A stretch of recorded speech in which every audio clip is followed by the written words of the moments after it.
¿ya? Entonces, el día de hoy nos toca trabajar dos temas. Uno que es estado gaseoso y otro que es reacciones químicas. Como hicimos en las semanas anteriores, vamos a dar un pequeño contexto muy rápido para que luego podamos pasar a la parte de ejercicios, que es lo más importante, ¿ya? No es que la teoría no sea importante, sino que yo te voy a dejar igual las diapositivas para que tú las leas, las repases. No me quiero detener mucho en esto porque estas presentaciones es la parte teórica, la base teórica, y lo que tú necesitas es tener una idea de qué tipo de ejercicios me van a venir en la Olimpiada y sobre esos ejercicios empezar a practicar, que no es complicado, solamente es identificar qué parte del curso es y sobre eso empezar a trabajar, ¿ya? Igual, de todas maneras, si tienen preguntas, consultas, comentarios o algo que quieren preguntar durante la clase, por favor háganlo, no se queden con la duda. Justamente la idea de estas clases es que ustedes, cualquier duda que tengan, sea del tema o sea otro tema diferente, lo podamos trabajar. Por ejemplo, el caso de Liliana, que me preguntaba diferentes temas durante la semana y lo fuimos resolviendo, ¿ya? Así que háganlo, chicos, eso les va a servir mucho. Entonces, empecemos. Vamos a trabajar ahora el estado gaseoso. Puntos muy importantes, deben conocer las propiedades del estado gaseoso. Y un tema muy crítico, apúntenlo ahí, por favor. Deben tener un cuaderno al costado, apunten términos claves. La teoría cinético-molecular. ¿Ya? Yo no voy a tratar la teoría cinético-molecular, pero les comento. Lean acerca de la teoría cinético-molecular, porque esa teoría cinética molecular ayuda a explicar el estado gaseoso para los gases ideales. Importante, nosotros lo que trabajamos aquí son gases ideales, ¿ya? ¿Por qué hago énfasis en esto? Porque, a ver, esto es algo que normalmente en lo que no se refuerza en el concepto de gases ideales. Nosotros idealizamos un gas, no existe un gas ideal propiamente dicho. Lo más cercano a un gas ideal es un gas noble, ¿ya? Un gas noble que es monoatómico y que adicionalmente debe estar a presiones muy bajitas y a temperaturas muy altas. Cuando tú tienes un gas noble a presiones muy bajas y a temperaturas muy altas, eso se acerca mucho a lo que se llama el comportamiento ideal. ¿Y por qué es importante el comportamiento ideal? Porque el comportamiento ideal responde a fórmulas sencillas para explicar el comportamiento del gas. Y esta explicación es mucho más amplia y está asociado a un concepto también mucho más amplio, que es la teoría cinético-molecular. En términos prácticos, la teoría cinético-molecular lo que te dice es restringe el gas a ciertas condiciones para que tú lo puedas considerar como ideal, ¿ya? Te comento porque la teoría cinético-molecular no la ves en el colegio, no la vas a ver en la academia, ¿ya? Y la vamos a tomar en cuenta porque eso sí lo vas a ver en la Olimpiada Peruana de Química, porque como tú vas a ser un olímpico de química, entonces tú debes conocer ese concepto. Cuando tú abras un libro de química y veas teoría cinético-molecular, digas, ah, mi profe sí me habló en algún momento de la teoría cinético-molecular, voy a repasar. ¿De qué me habla la teoría cinético-molecular? Primero, que las moléculas gaseosas se comportan como masas puntuales, ¿ya? ¿Y qué significan masas puntuales? No se considera su volumen es puntual, o sea, prácticamente es un puntito en el espacio y eso les hace de que el espacio, su tamaño con respecto al espacio que ocupen, sea muy, muy pequeño, ¿ya? Tienen un movimiento aleatorio, un movimiento muy desordenado, chocan continuamente entre ellas y contra la pared del recipiente.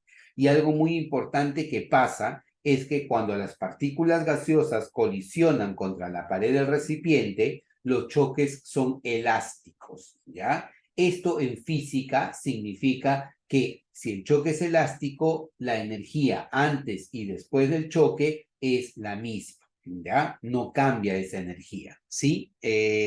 ¿Alguien levantó la mano? Ah, yo levanté la mano, perdón. Ya, entonces, es la misma antes y después del choque, ¿ya?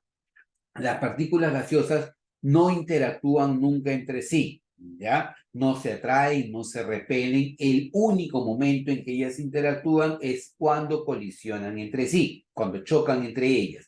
Pero te acabo de decir, si ellas llegaran a chocar entre sí, ¿la colisión de qué tipo es? ¿Es elástica o no elástica? Si ellos chocaran entre sí.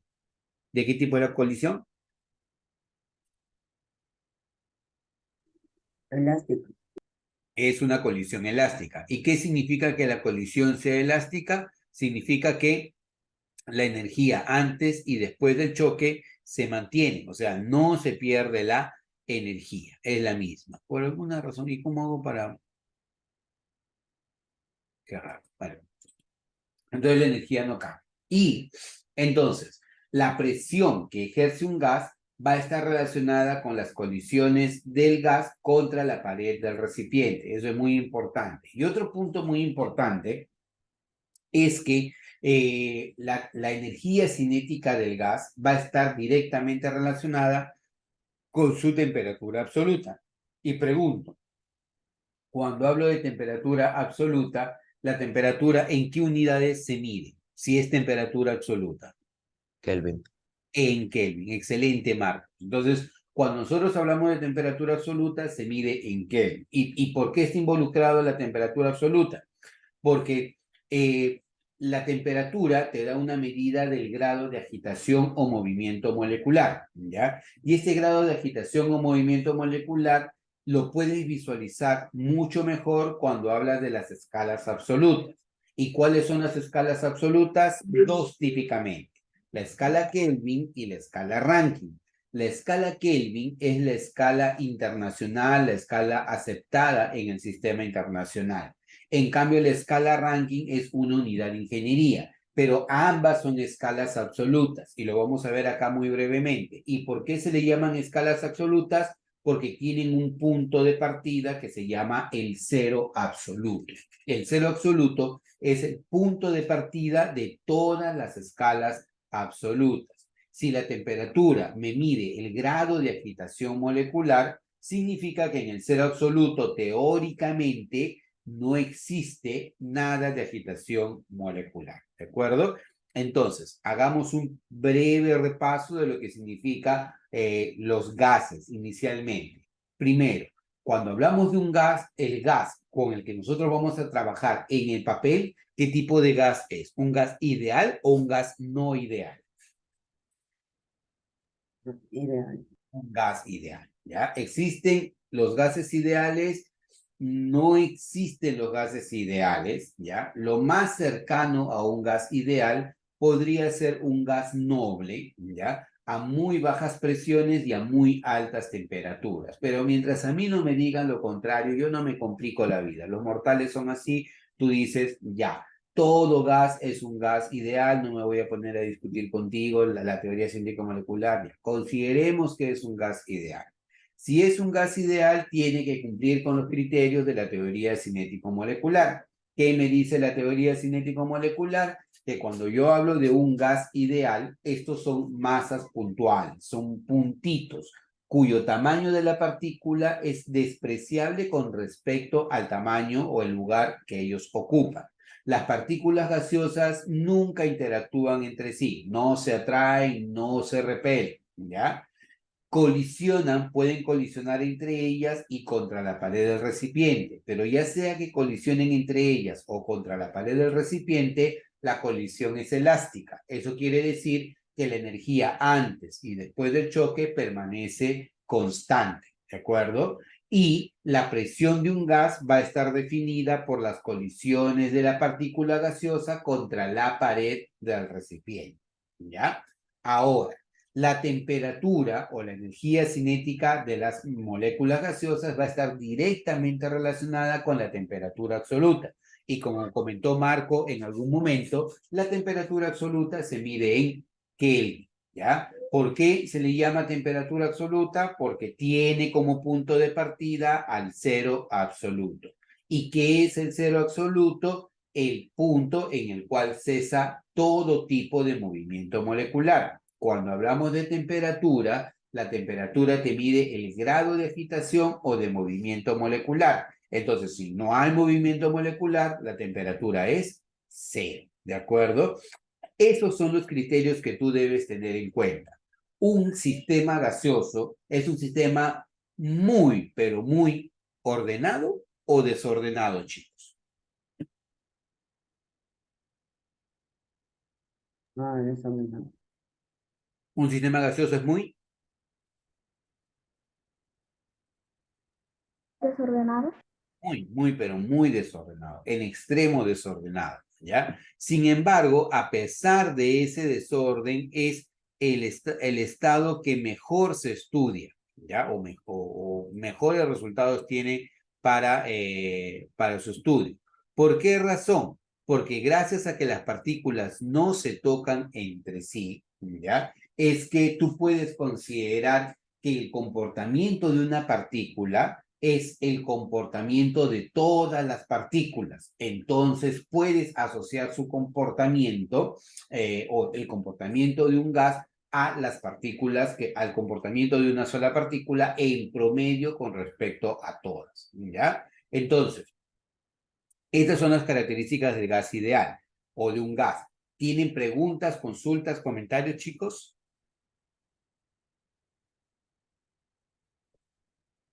¿Sí? Karina, ¿querés intervenir?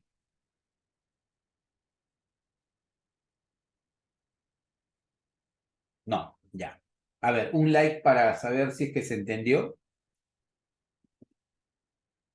Ajá, Fernando, tiki tiki, Sofía, tiki tiki, tiki tiki, ya, listo. Muy bien, chicos. Ya. Entonces, pues, de rato en rato voy a empezar a tomar asistencia. Ya. Punto importante, porque como les decía, yo les voy a dejar la diapositiva para que ustedes la vean, ¿ya? Pero lo que me interesa mucho es, más que las diapositivas, es hacer un repaso muy rápido acerca de los gases, ¿ya? Para que sobre el estudio que hacen en los sólidos pueda explicar la diferencia. Ah, ya. Muy excelente, Karina. Muy buena pregunta. Ya. Les decía, y ya sé por dónde nace tu pregunta, porque el gas ideal, o sea, en tu concepción tú dices, ah, ya, lo que está ordenado es más fácil de estudiar porque está ordenadito, está chévere, bacán, entonces yo puedo estudiar, ¿no? Pero ¿por qué si el gas es tan desordenado, por qué me resulta más fácil estudiar un gas que estudiar un sólido a un líquido?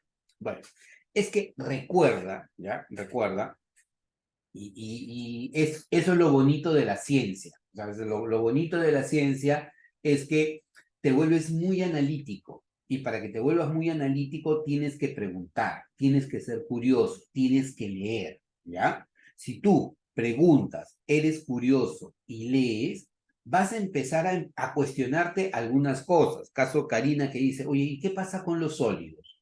Bueno, es correcto. O sea, yo también me pensaría de esa manera, diría, ya, el profe me acaba de decir que el estado gaseoso es muy desordenado. Sin embargo, es desordenado y es el que mejor se estudia. Entonces no tiene lógica, porque se entiende que lo más ordenado debería ser lo mejor estudiado.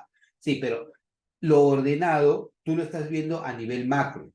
Tú recuerda que lo que necesitas es explicar el comportamiento macro, o sea, el comportamiento grande, a través del comportamiento pequeño, porque como nosotros estamos en química, nosotros necesitamos explicar cómo funciona nuestro entorno, ¿ya? Pero desde el nivel más básico, yendo desde átomos, yendo desde elementos, yendo desde moléculas y cómo interactúan estas moléculas para generar los agregados que yo veo en el día a día. Entonces, respondiendo a la pregunta de Karina, si yo tengo una molécula gaseosa o un par de moléculas gaseosas, según la teoría cinético-molecular, estas partículas son muy pequeñas, son de masa despreciable, son de tamaño despreciable y por lo tanto no interactúan. O sea, cada una se comporta de manera independiente. Si esta molécula está de este lado y la otra molécula de otro lado, ni una ni otra se enteró que la otra existe. Para nada, ¿ya? En cambio, en el sólido y en el líquido pasa algo muy diferente. Las partículas se tocan entre sí.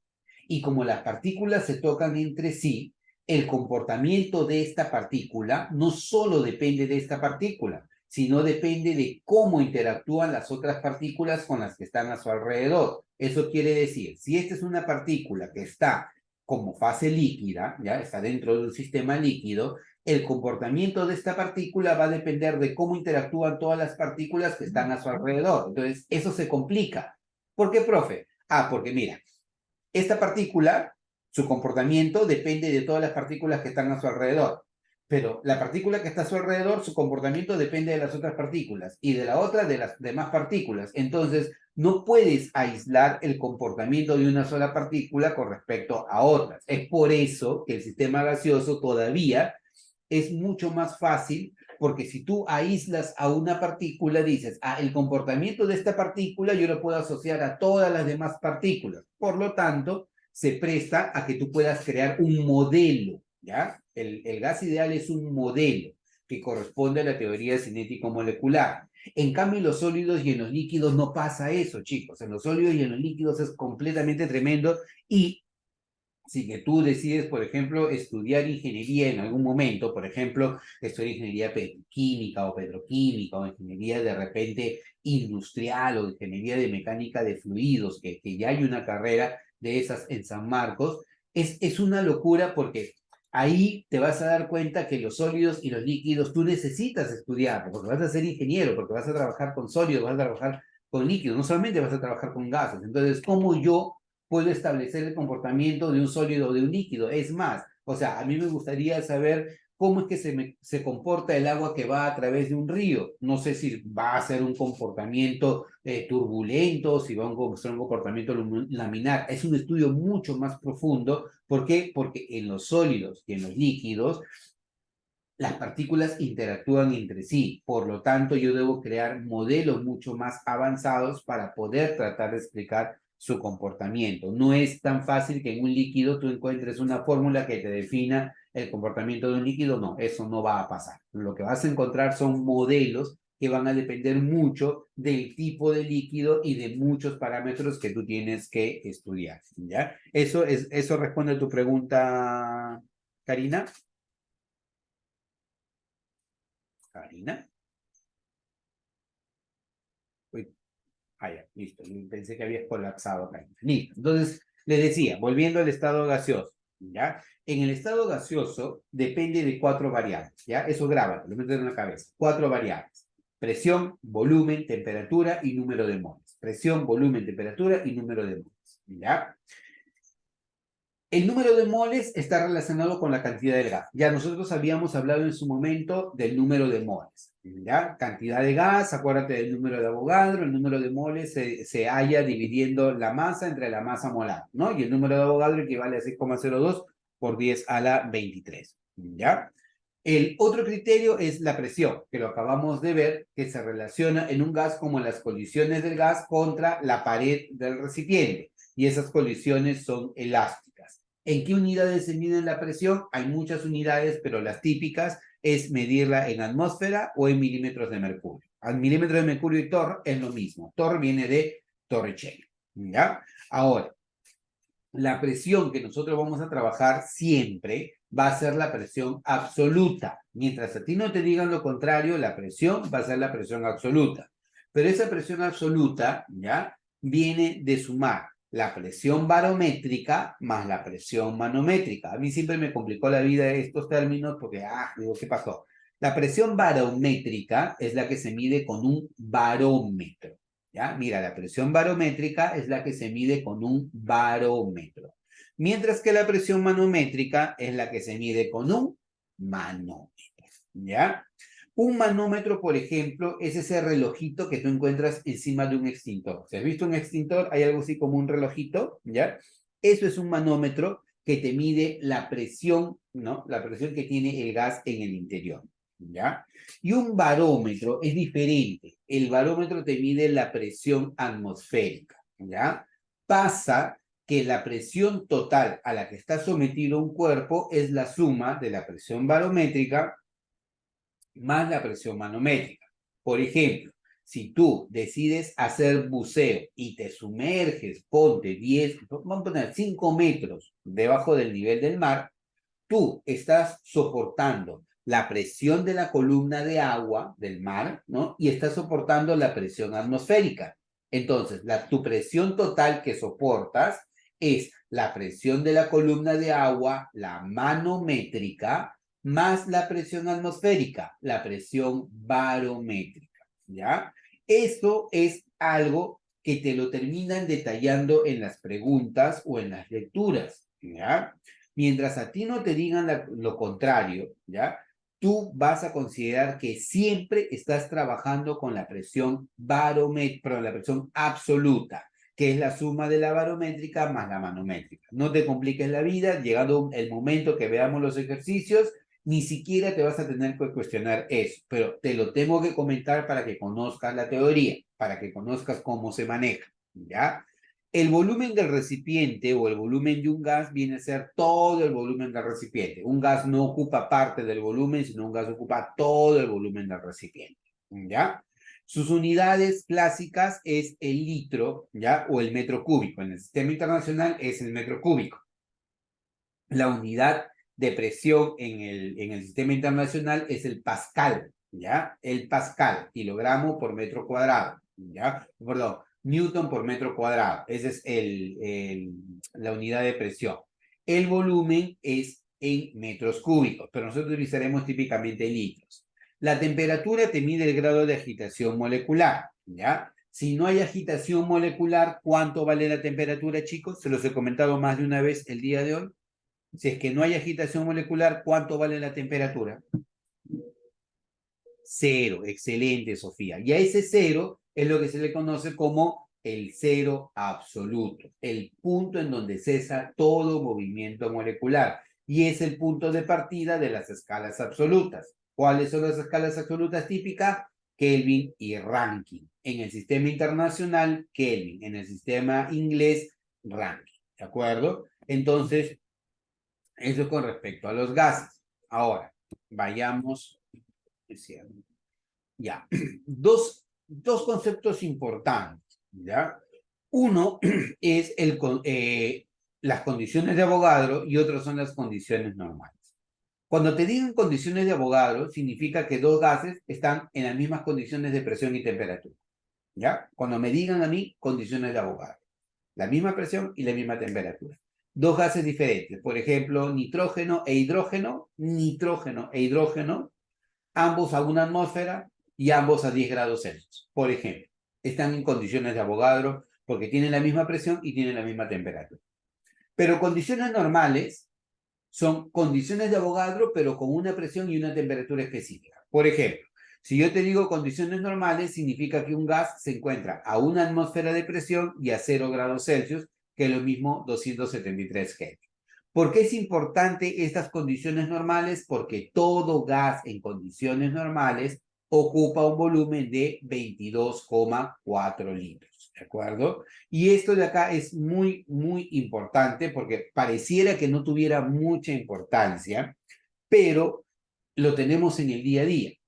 Cuando a ti te venden gas, cuando compras gas de repente de un grifo, cuando compras gas qué sé yo, si estás utilizando todavía tu balón de gas, a ti no te lo dice, pero los volúmenes que te los venden a ciertas condiciones. En algunos casos son condiciones normales. Bueno, en la mayoría de los casos son condiciones normales. En otro caso le llaman condiciones estándar.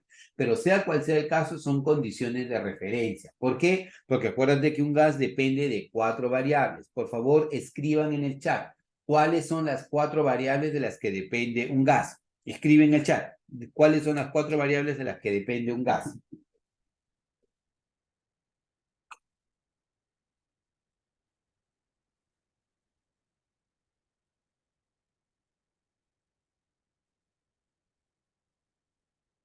¿Quién está escribiendo? ¿Cuáles son las 4 variables de las que depende un gas? Excelente, Marc. Presión, volumen, temperatura y número de moles. ¿Ya? Esas son las 4 variables de las que depende un gas. Entonces, siempre tenemos que jugar con eso. Excelente, Jimenita. Perfecto. Muy bien. Entonces, sigamos avanzando. Luego, el otro concepto o la otra ecuación que se utiliza mucho es esta de acá, la ecuación universal de los gases ideales. En la ecuación universal de los gases ideales tú involucras a las 4 variables. Y esto es recontra papayita, chicos, ¿ya? Se entiende que si me piden una variable, todas las demás las debo conocer. Todas las demás las debo conocer. O debo conocer las relaciones entre variables, ¿ya? En la primera ecuación, que es la ecuación universal de los gases ideales, aparece que P por B es igual a R por T por N. Esta, vamos a llamarle por mnemotecnia, la puedes recordar como la ecuación pavo-ratón, ¿ya? PB igual a R por T por N, pavo-ratón. Así la puedes recordar, ¿ya? Y acá, P por M, o sea, P por el peso molecular, te da T por R por D, ¿ya? Esta es una variante de la primera. ¿Y cuándo voy a utilizar una u otra? La vas a utilizar cuando acá, por ejemplo, me pidan el volumen. Puedo utilizar acá esta ecuación. ¿Por qué? Porque el volumen yo la tengo involucrada en esta ecuación. Si aquí me piden densidad, no puedo utilizar la primera, pero sí puedo utilizar la segunda. Lo que hay que fijarnos es cuáles son las unidades que voy a utilizar. La presión siempre en atmósferas o en milímetros de mercurio. El volumen siempre en litros. La temperatura siempre en Kelvin. La densidad tiene que estar en gramos por litro. Ten mucho cuidado con eso. Gramos por litro, ¿ya? Y con ello debes memorizar dos valores, aunque para efectos del examen, para el examen que vas a dar, no es del todo necesario, ¿ya? Vamos a ver acá, te voy a mostrar. ¿Por qué te digo que no es del todo necesario? Porque todavía tú tienes la suerte, ¿ya? De que puedes tenerlo como dato, ¿ya? Por ejemplo, mira, R. Acá tienes el valor de R. R vale 0,082 atmósferas por litro sobre mol por Kelvin.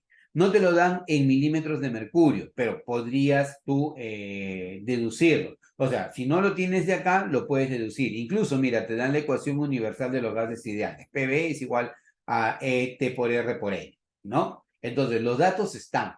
Tú no te quedes atrapado porque dices, oye, no tengo un dato. No, los datos están. Tú puedes trabajarlo directamente y esto es directo de la Olimpiada Peruana de Química. O sea, hay datos que tú puedes utilizar, ¿ya? Pero muy importante, esa constante universal de los gases ideales te vale 0,082 atmósferas por litro sobre mol por Kelvin o 62,4 milímetros de mercurio por litro sobre mol por Kelvin, ¿ya? Yo te recomiendo, memoriza estos valores. Profe, pero si me lo da la Olimpiada. Sí, papá, yo sé que te da la Olimpiada, pero tu objetivo final no debería ser la Olimpiada. Tu objetivo final debe ser, ¿yo qué voy a hacer cuando termine la universidad? Si quiero ser ingeniero, si quiero ser médico, y si quiero ser ingeniero de la UNI o si quiero ser médico de San Marcos, el examen de admisión es muy intensivo en química y no te van a dar los datos que te da la Olimpiada Peruana de Química. Así que tú tienes que aprender pensando en lo que viene hacia adelante. La Olimpiada Peruana de Química es solamente un paso para lo que tú buscas hacia adelante, ¿ya? Si es que quieres ser ingeniero, quieres ser de repente médico o ingeniero de San Marcos también, ¿no? Necesitas dar exámenes que involucran esto de acá y no te dan tantos datos como si lo hace la Olimpiada Peruana de Química. Pero ojo, la Olimpiada de Química no es que sea